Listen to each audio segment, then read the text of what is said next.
vídeo de hoje a gente vai analisar Clarissa Pereira falando sobre produção textual. Será que estava bom? Será que estava ruim lá em 2017? Roda a vinheta. Pois é, já dá o seu like aí, dá uma curtidinha no vídeo, porque hoje eu vou me analisar sem críticas, eu estou aqui me prometendo com as ideias que eu dei no meu primeiro vídeo do canal. Primeiro vídeo, o primeiro. Aquele assim, ó, que eu não sabia o que falar, que eu ficava nervosa, que me mexia muito na cadeira e tal, enfim. Ou com a mãozinha assim, como tá dizendo a Laura aqui pra mim. A gente vai olhar as dicas que eu dei, o que a gente consegue aproveitar, ou o que eu vou modificar, ou acrescentar aqui, acrescentar ali. Bora lá. Ai, ai, ai. Vergonha. Você, professor, professora, está preocupado, preocupada com as produções de texto da sua aula? As crianças estão escrevendo pouco, não estão desenvolvendo as ideias, mesmo que você explore algumas coisas. Então vamos conversar um pouco sobre isso? Eu sou Clarissa, sou pedagoga, professora, especialista em alfabetização e letramento. E enrolei, né, gente? Uma enrolação aqui nesse início, tá? Pode ver que agora eu já comecei direto falando pra vocês. Que bom, né? Evoluir com o tempo, é isso. A gente se olha pra se analisar. Tem um monte de gente que escreve aqui nos comentários desse vídeo. Que eu enrolei, que eu... Ah, primeiro vídeo, amigo. Vamos lá, me ajuda. A primeira grande dica, então, para estimular as crianças na produção de texto é pensar em intencionalidade. Acho que essa é a grande questão. Sim, não tiro, né? Não tira. Fica. Essa é a minha palavra desde 2017. É a nossa marca intencionalidade. Para você e os seus alunos saberem exatamente qual o objetivo daquela escrita. E dependendo do gênero textual, vai ter um objetivo. E dependendo do projeto que a gente está vivenciando, vai ter outro. E a sequência didática ou as habilidades que a gente está desenvolvendo vão ter outros. O que é importante da gente fugir? Da folha em branco. Sabe aquela angústia de, voltei das férias e tenho que escrever sobre as minhas férias. Voltei do final de semana, vou escrever sobre o final de semana. Voltei... Eu até posso fazer momentos de relato da história de vida, mas para isso também tem que ter repertório. Não é simplesmente a gente entregar uma folha e pedir para os alunos escreverem. Então, às vezes, minhas alunas, elas me mostram isso. As crianças não estão escrevendo. Tá, o quanto tu está escrevendo com eles? O quanto de produção textual coletiva está sendo feita com eles? O quanto de exemplos eles tiveram desse gênero textual como leitores do gênero e analisando esse contexto. Então, por exemplo, se eu estou trabalhando com um determinado livro lá que tem a carta, né? Eu estou fazendo um estudo a essa carta ou ao e-mail, né? Algo mais atual. Devo trabalhar com as crianças desse gênero. Eu devo fazer uma leitura dialogada, uma leitura muito analítica, em que eu vou olhando ali aqueles parágrafos, aquela estrutura, inclusive de diagramação. É isso que eu tô querendo dizer ali, aquele espaço, tá certo? Ali a estrutura e fazendo uma análise específica com eles. E outra, a intencionalidade também de quem vai ser o meu interlocutor, quem vai receber essa mensagem, quem vai fazer essa leitura. Isso também tem que estar claro para as crianças. Pode ser uma troca entre os colegas. A gente vai sortear alguns em alguns dias para que leiam para os colegas. A gente vai trocar com a outra turma. Em alguns momentos, vai ser uma leitura feita pela prof. Então, tudo bem que isso aconteça, mas a gente tem que esclarecer isso para os alunos. Então, eu mantenho a intencionalidade. Fica. Parabéns com estrelinha. Melhorei, eu acho, a minha fala, né? Uma segunda dica. Sempre que a gente vai pedir para as crianças fazerem uma produção de texto, elas têm que saber para quem elas estão escrevendo. Elas estão escrevendo um bilhete para algum colega da outra turma, por exemplo. Elas estão escrevendo um convite para a festa junina ou para qualquer outra festa da escola. Elas estão escrevendo um texto e elas sabem que esse texto vai ser escolhido para alguém ler para todos os outros colegas. Bem, eu mantenho, acabei de... Na verdade, eu misturei. Agora, eu já coloquei o leitor junto com a dica 1. Então, a dica 2 que eu dava aqui no vídeo era exatamente o que eu já comentei. Quem é o leitor? E legal eu ter trazido, então, ideias mais do contexto do que está acontecendo também na escola. A gente vai fazer um cartaz com os preços dessa festa, né, dessa data comemorativa, ou a gente vai anunciar, fazer anúncios dos livros que a gente está lendo, dos livros que a gente mais gosta. São contextos interessantes de produção também. Uma outra questão que a gente tem que pensar também é sobre o conteúdo desses textos, dessas produções.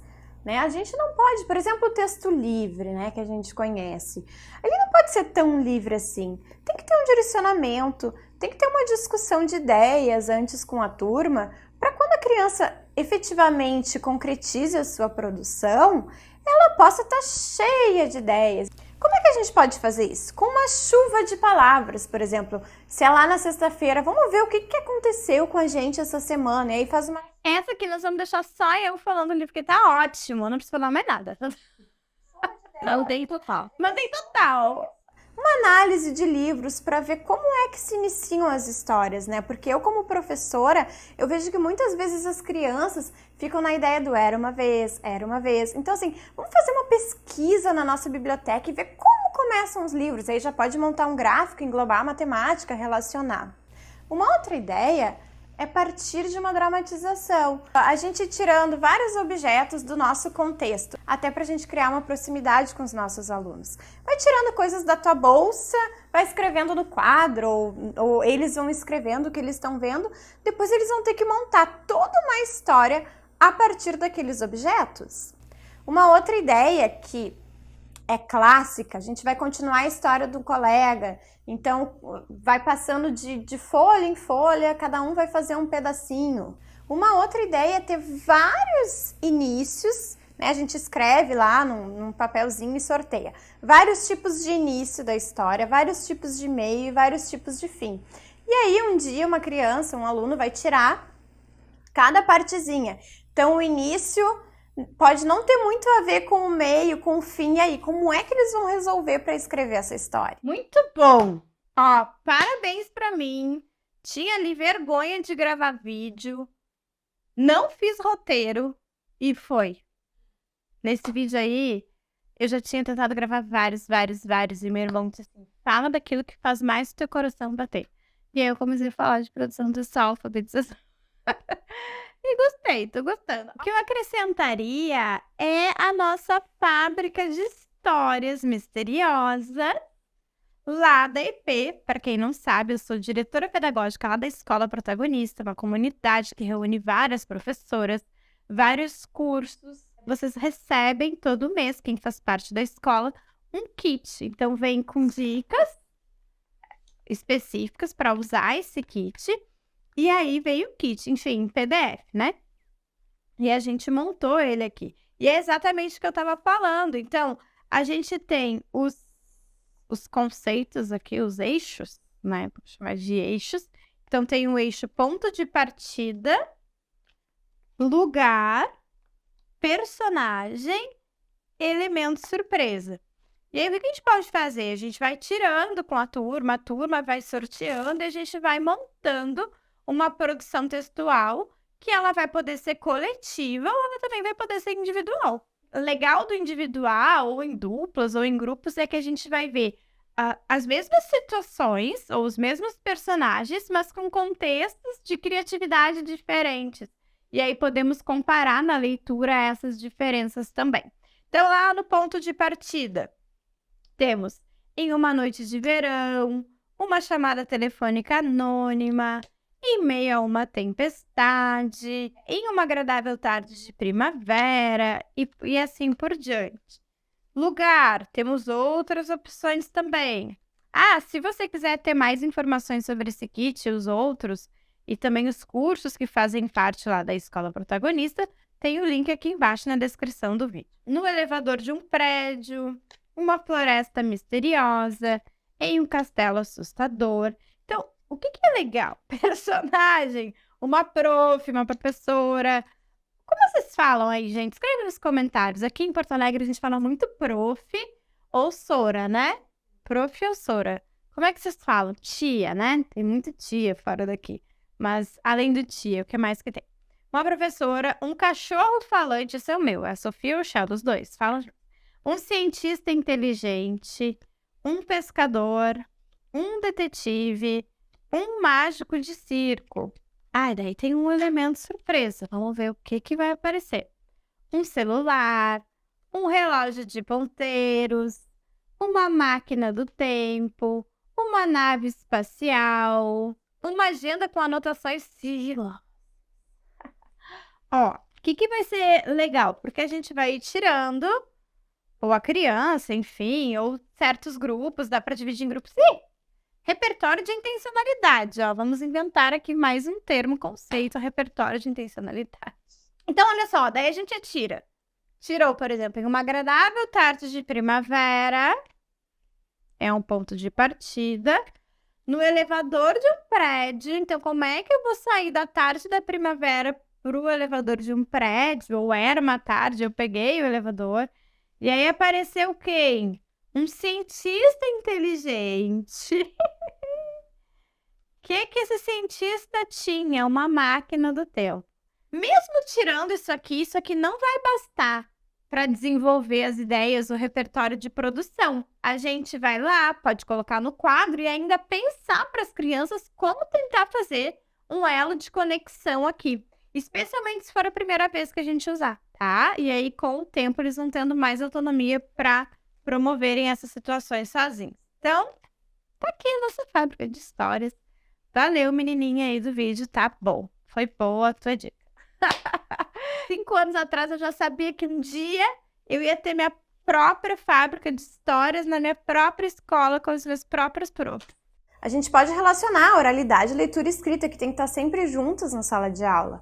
A gente pode pegar uma propaganda que aparece num anúncio, até do Facebook agora, né? Num anúncio, numa propaganda escrita, a mesma propaganda, como é que ela passa na TV, como que ela passa no rádio e como é que a gente vai construir a nossa, né? Como é que vai ser a nossa propaganda? A gente já ouviu ela é igual quando ela tá no rádio, quando ela tá na TV. Então, assim, o que precisa quando ela é escrita? Aí a gente já vai criar estratégias, possibilidades de escrita com a criança. Uma outra coisa interessante que a gente pode aproveitar é abusar das novas mídias que as crianças estão utilizando. Então, quer dizer, tem um youtuber legal que a gente possa trazer, mostrar o vídeo e depois a gente reescreve as coisas que ele contou. É um jeito da gente se aproximar desse mundo que as crianças estão amando nos dias de hoje. E por que não preparar um texto para também ser gravado como youtuber na sala de aula? Muito bom! Eu diria ainda. Olha, que eu nem sabia que ia ter pandemia. Fazer um roteiro para preparar essa gravação para os colegas, ou gravar com o nosso celular de algo que a gente leu ou que a gente escreveu, e aí a gente vai tornar isso um outro meio de acesso, né? Vai tornar uma mídia, olha só. Ou fazer com a turma inteira e enviar para as famílias algum relatório de algum passeio que a gente fez ou de algum projeto que a gente esteja trabalhando, treinar a nossa fala, e aí a gente está envolvendo oralidade, que é importantíssimo de estar na sala de aula, como eu falei ali em algum momento do vídeo, e levar isso também para os nossos alunos. Adorei. Parabéns para essa menininha, ela tinha visão. Então, usem microfones para fazer a apresentação, né? Então, a gente tem que explicar para as crianças. Eu, por exemplo, para falar aqui para vocês hoje, eu fiz um roteiro. Usem microfones, façam apresentações. Então, se não vão fazer a gravação, posso trabalhar com a ideia de levar lá uma caixinha de som. Tem um exemplo aí da minha aluna Michele, minha aluna lá dos cursos, que fez exatamente isso com a sua turma. Um momento usando o microfone, vai aparecer aí para vocês na tela, e trabalhando com a leitura. E tem aí, a gente já consegue ver uma diferenciação. Uma leitura, alguns recebendo uma leitura de palavras, outros recebendo umas leituras de pequenos textos, de pequenos versos. Então, numa atividade ali simples, a gente consegue fazer uma estratégia também de diferenciação para as crianças. Uma outra ideia é levar as crianças para a rua, por exemplo, observar o recreio ou dos maiores ou dos menores lá na educação infantil. E aí ela vai partir de uma situação concreta, vai observar o que as crianças estão fazendo naquele momento do recreio e vai poder escrever.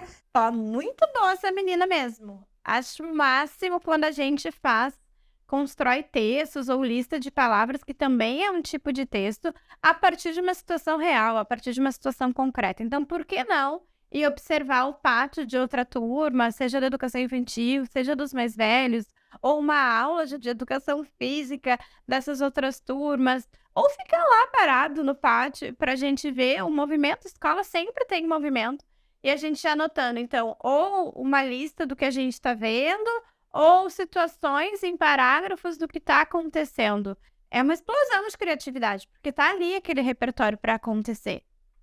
Por que não testar isso com as crianças, né? Ou fazer observações numa caminhada pela escola e a gente contabilizar quantas salas lá no corredor e depois anotar como é que é essa planta da nossa escola, da nossa instituição. Isso é muito bom para fazer no início do ano, por exemplo, para a gente ir conhecendo o espaço físico que a gente vai estar, né? Que a gente vai habitar. E acho que a última e principal dica é deixar que as crianças mostrem o que elas querem escrever. Eu acredito muito no nosso planejamento, que a gente tem intencionalidade, mas eu também acredito que as coisas na sala de aula têm que surgir do interesse dos alunos. Então, o que tá lá bombando, né? Como eles dizem na sala de aula, que está sendo falado, o que está sendo... Não, as crianças não dizem bombando. Aqui, eu que estava velha já, e não me dei igual. A gente pode explorar para as coisas que a gente quer explorar com as crianças. O que eu faria diferente nessa minha fala é, primeiro, não começar com eu acho. E aí eu já te dou essa dica para as tuas apresentações. A gente acha coisas que a gente quer procurar. Outras coisas a gente tem certeza, a gente pensa, a gente acredita, porque a gente estuda para se posicionar. Então, pronto, já não falaria eu acho. Eu acredito realmente que a gente tem que escutar o que está vindo dos alunos, o que está mais borbulhando, né? Então, agora, nessa época, está borbulhando lá os álbuns. Então, de que forma a gente pode contextualizar isso para produções dentro da sala de aula? Uma vez eu fiz o álbum da minha turma, né? O álbum da Copa do Mundo agora, porque estamos aí em 2022. Eu fiz uma vez todo um álbum da nossa turma, com contextos nossos, com fotos específicas das crianças, e eles ganhavam as fotos também igual álbum, não todas juntas, iam ganhando impressas para ir colando naquele álbum, e eles que fizeram o álbum, não fiz sozinho, a gente fez junto na informática, eles digitaram os nomes dos colegas. Então, se você não tem a possibilidade da informática, vamos tentar fazer de alguma forma à mão, podemos fazer um coletivo de todas as crianças, dentro das possibilidades e dos recursos que vocês têm, a gente pode, de alguma forma, acolher esses interesses dos alunos. Então, deixem eles falar sobre a experiência deles, sobre o que eles estão vivendo. Se a gente é assim, né? Quando a gente faz lá um post no Facebook, por exemplo, que a gente quer escrever, a gente está escrevendo coisas que estão sendo suscitadas por alguma situação. Então, imagina para a criança que está começando a experimentar esse mundo, a viver as coisas novas. Então, através da observação das coisas, é que elas vão conseguir fazer relatórios, fazer produções de texto. Então, escuta um pouquinho, deixa elas te contarem sobre o que elas querem falar e para quem elas querem falar. Obrigada, a gente fica por aqui. Se você curtiu essas dicas, se você tem mais alguma, se você não concorda com alguma delas, comente aí para a gente conseguir discutir, conte a sua experiência, dê as suas contribuições para outros colegas professores. Até um próximo vídeo. Esse para quem elas querem falar é bem interessante também, porque eu já tive situações inusitadas com as minhas crianças, por exemplo, delas ficarem brabas com alguma situação do recreio, quererem conversar com a direção. Eu disse, olha, acho que a diretora agora não pode conversar. E aí já tinha tão contextualizada a questão da produção textual, então a gente vai fazer uma carta. E aí eles fizeram uma carta de reivindicações lá para a diretora. Ó, gostei dessa menina, apostem nela, inscrevam-se no canal dela, curtam o vídeo, o antigo e esse, deixem um comentário legal. Estou em 2022, vim pelo vídeo de 2022. Ou não, né, se você não está em 2022, porque veja, isso aí faz 5 anos que está aí circulando na internet. E não deixe de pegar mais informações ali na descrição, no link do vídeo, sobre os nossos kits protagonistas aí da escola Protagonista. Ficamos por aqui, foi um prazer conversar contigo sobre produção textual. E se você tiver alguma dúvida mais específica, deixa aí nos comentários. Ah, não deixa de curtir o vídeo, dá um like, dá um joinha, e me encontrar lá no Instagram, @ClarissaPereira, pedagoga. Beijo!